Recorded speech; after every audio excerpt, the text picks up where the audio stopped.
Up until a few days ago, perhaps the biggest talking point in this country was the issues and dialogue around the national minimum wage between the federal government and the organized labor. That had spanned several weeks, including the strike we saw in the middle. But today, something else has distracted, for want of better words, Nigerians from that conversation.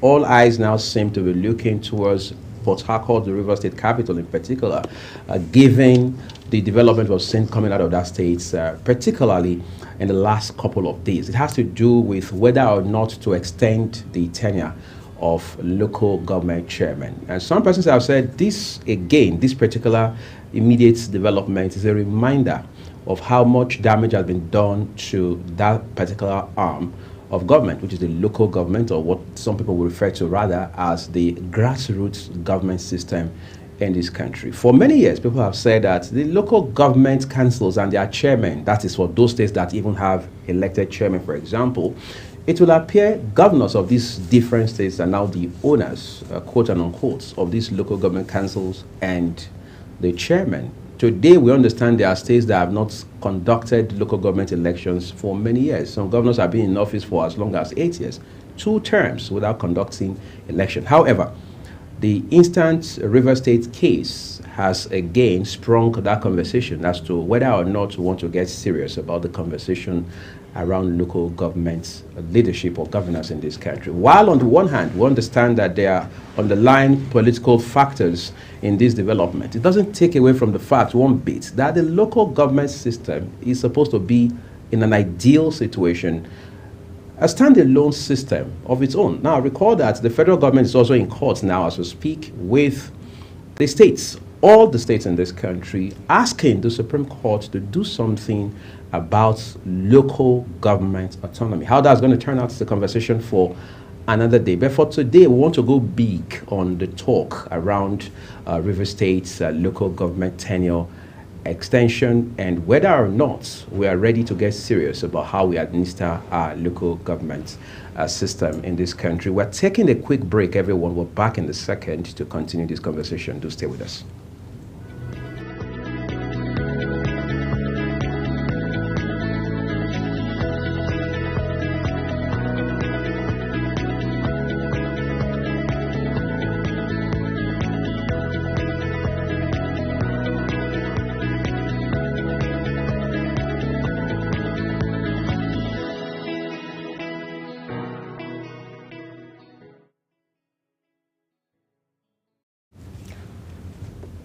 Thank you, everyone, once again for staying with us here on Global Television, and you're watching the live broadcast of Big Talk with Uyi Agmofwebe. Tonight, my guest is Oladotun Hassan. He's a lawyer on the one hand. On the other hand, he doubles as the president of Yoruba Council worldwide.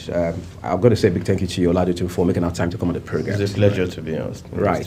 Perhaps you have followed the River State development more than some of us who are in broadcast journalism. But I want to ask you, given what we know today, could this development have been avoided? Well, it's an avoidable error because this is more of a conscripted, premeditated errors that has now taking a big shape in the polity and trying to now raise that issue of what kind of democracy are we running?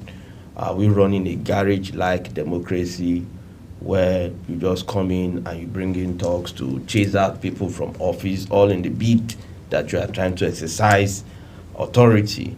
That goes to say that on one hand is an aberration on the part of the governor that is Sim Fubara. And another aspect is the fact that the errors committed by the pro-Wike themselves is as if they never go through the school to learn that there is what is called constitution. And lawmakers need to be very much conversant with the lawmaking and the laws of the land. And they should not be taught about the committing a very fundamental error of defecting and now being asked to vacate, because that's a constitutional provision. And there are a variety of cases that have given that more support. And we are now like coming to reopen a already concluded stare decisis case, because you already have a law backing it up that this is the situation. But like our political atmosphere always provide a room for a magic, and that magic is what is already taking different dimension in the bid to hold on to power. Because the governors believe that having a state structure according to political balance, they believe you and I are their structures. They don't even see us as human, that they need to value as part of the main aspect or main harm of democracy, which democracy centers on the people. But they see us as a set of being regarded as structure. And how did they coerce us or trying to hold on to us or cage us into one space or net?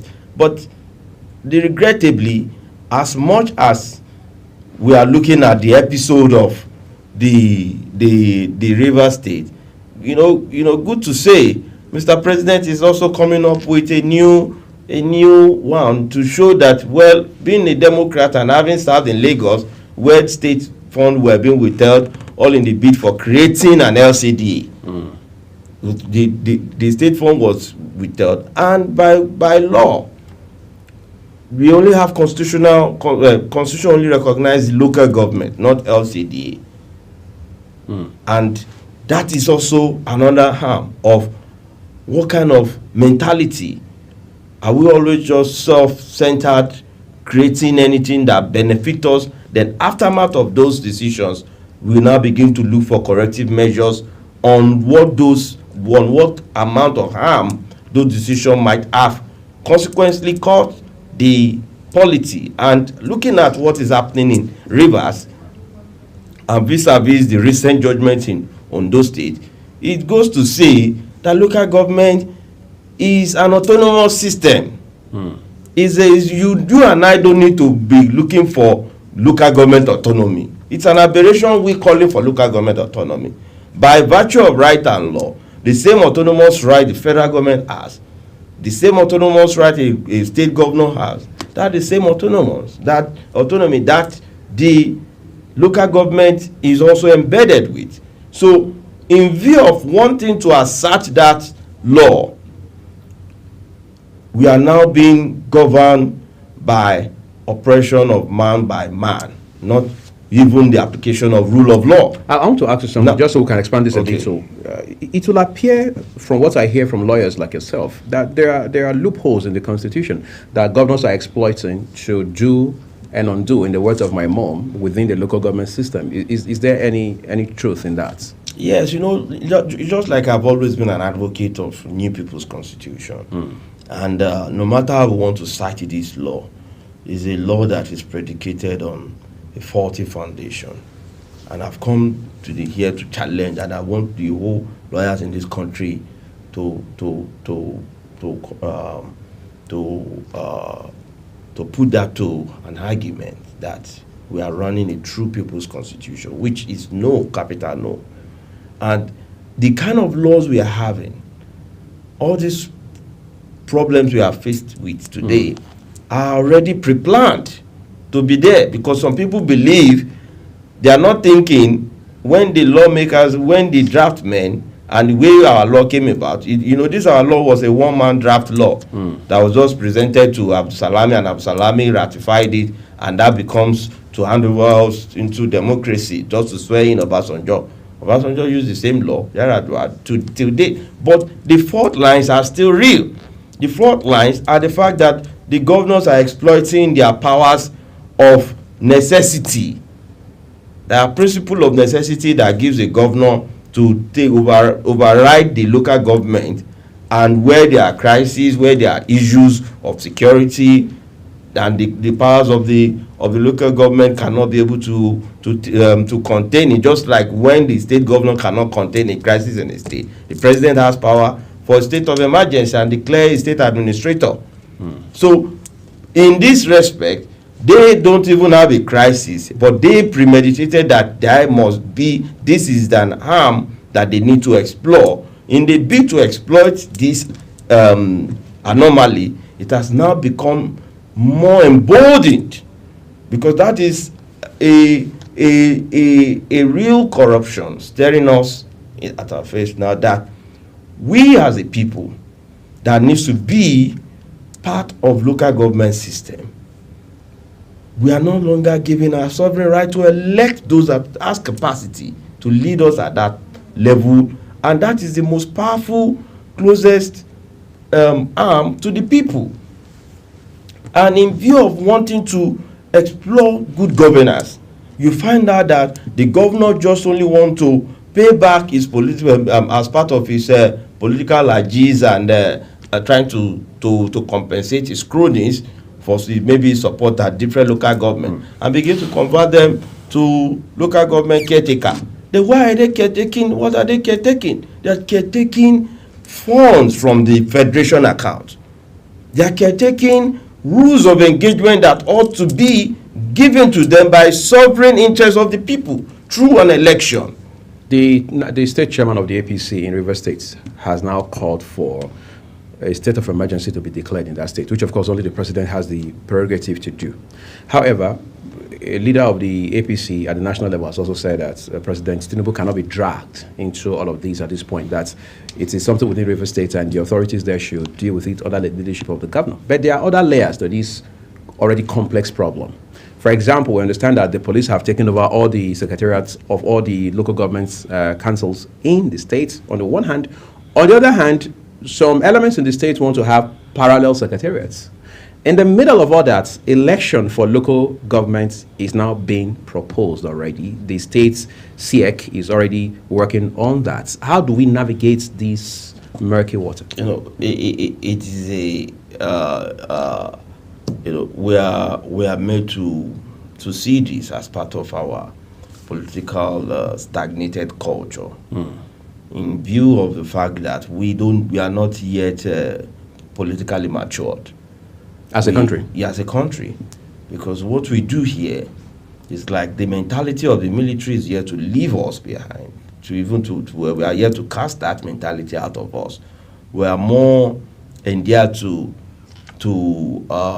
doing things with rule of force, application of rule of force, and that is what is going on, not even rule of law. Because if it were to be application of rule of law, Sim Fubara ab initio on how he's even managing the crisis, because I've come here several times to raise some doubt against Wike on his own part.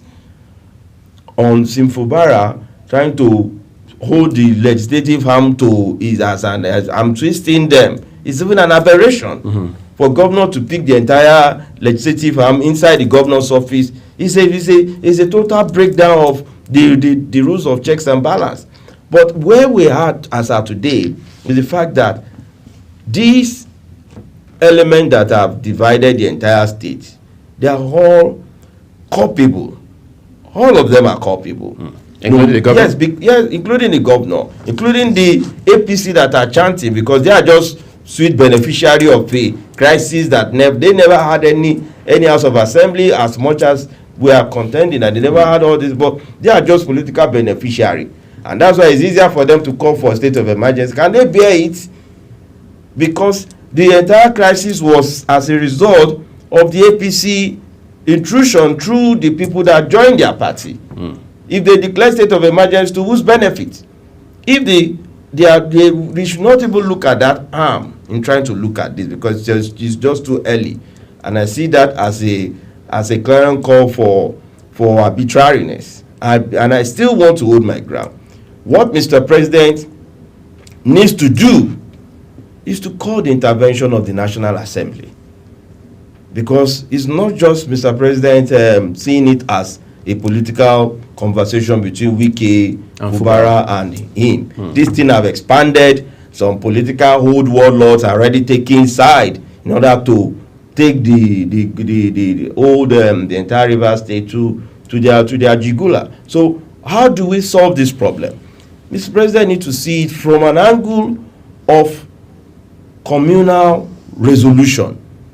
Let there be a special ad hoc committee of the National Assembly working in close rank with the with Mr. President, looking at the issue from every angle of the law.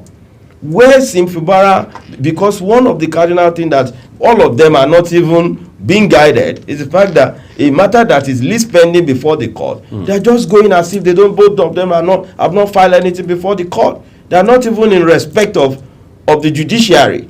They are only trying to use the judiciary, the weaponized judiciary, to however can they twist the court to their favor. They are now making the judiciary look like a chessboard, which is really, really detrimental to our democracy. We need to take a quick break, Oladoche. We're back shortly to wrap it up so we can tie some loose ends with regards to this conversation.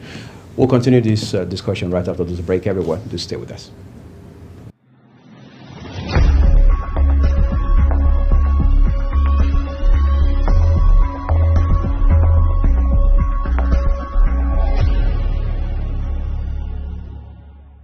Time check.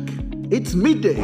Then it's Midday Discourse. Midday Discourse is a program that covers trending local and international news, current issues, and human-related topics. Join Samuel Odi weekdays 1 p.m. on Global Television. The discussion starts here.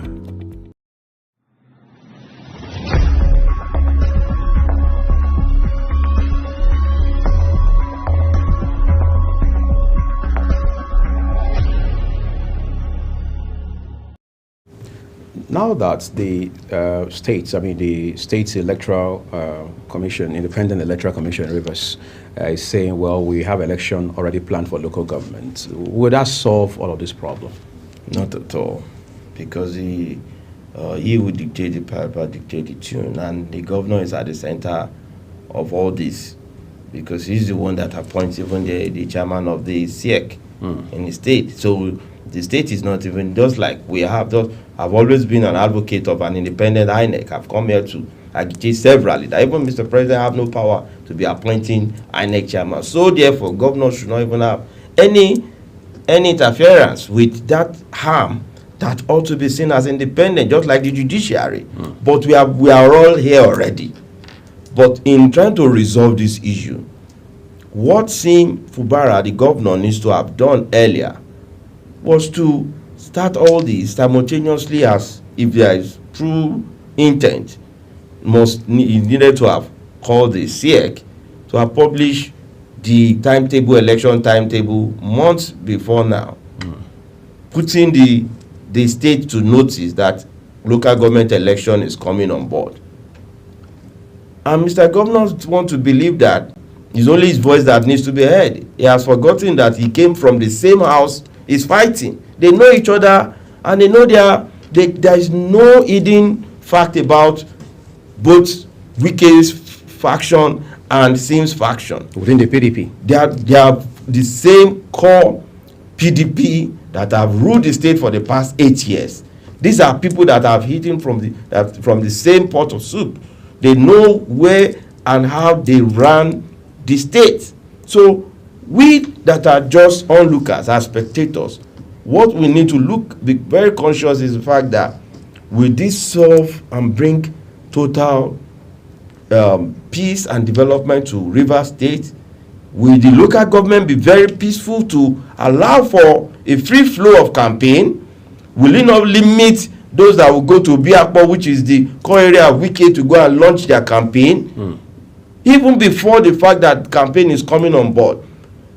This is a premeditated suicide mission, political suicide for the whoever that might be, because we are trying to, instead of us to solving a problem, we are using the rule of force, application of the rule of force, using the toga of the state assembly, trying to use the angle of the judiciary to hold each other to not to fight, or to hold each other's arm while we are still holding sword, which is not the intent of the law, to give the judiciary a room of resolution. Everything is crystal clear. There should be proper notice of the State Independent Electoral Commission. The expiration of the incumbent administration of the local government, they are duly elected. In a situation whereby we have this in a state what the state needs to do is to give transition period. During that transition period, the state can, by their own view, consider that transition period. Just like our transition period before now used to be after May 29, you now be seeing election. But now we have started election far behind date. All we are looking for is everybody to mature on May 29 and vacate. If it were to be before, you would have just conducted election and be looking for a date of swearing in, because there will be court cases, right. There will be counter court cases. But now there's 180 days. We have solved a lot of problems with our electoral laws. If it were to be the old ones, we will not even get out of all this crisis. So, in view of wanting to stabilize the polity, it's very imminent for whoever that is on either side to think about the future of the state. And that's where I want Mr. President to come in. Yes, they are using the name of the president that, oh, we want to hold for peace. We have allowed this party to carry on. Mr. Governor cannot be there forever. Those people that are supporting him too now and are hailing him will be his first enemy when he's drowning. And he should preempt it. Because the political world of where we are is not a satisfactory environment for contented people that need to be contented. There will always be room for crisis. But in order not to make rivers a pool of blood, Mr. Governor needs to remove that toga of arrogance. He needs to really bury it. He's carrying it too much and he's displaying it. As we wrap up now, there's the argument that until Governor Siminalayi Fubara reconciles completely with his predecessor, Nyesom Wike, Rivers State may not know peace anytime soon. They don't even wait. Let's look at it from different angle.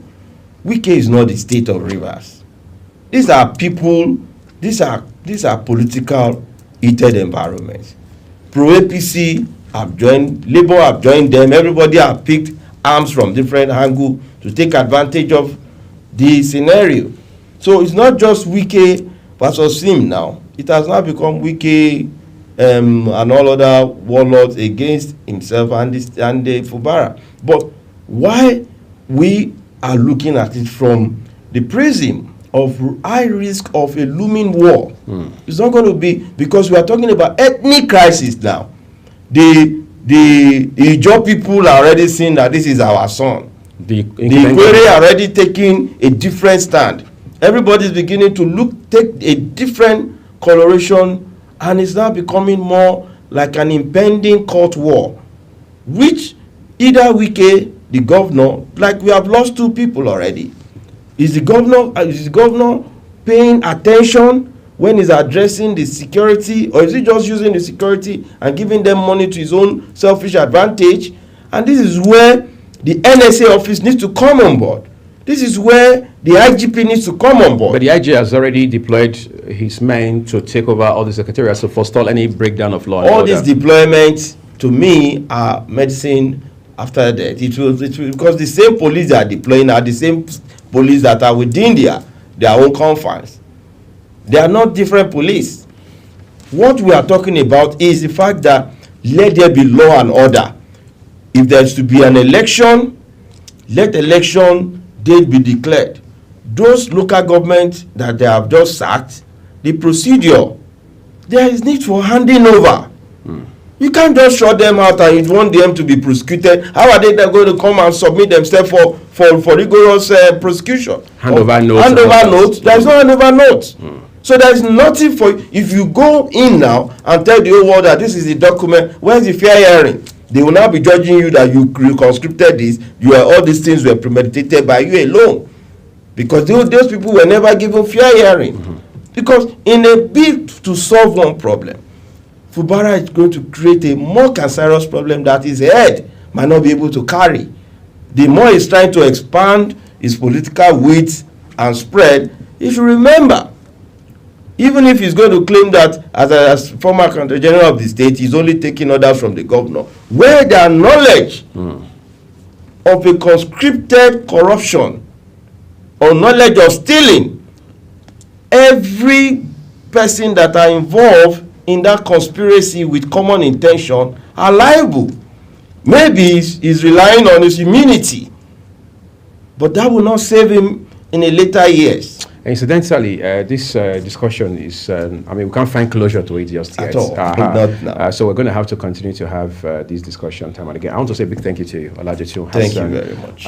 Lawyer and president of Yoruba Council Worldwide, for coming to share very valuable insight with us on the program tonight. And that's where we draw the curtains. I'm Uyag Mofwegwe on behalf of the entire production team here in Abuja, Nigeria's capital. So we're grateful for the time you have invested with us. I'll see you again.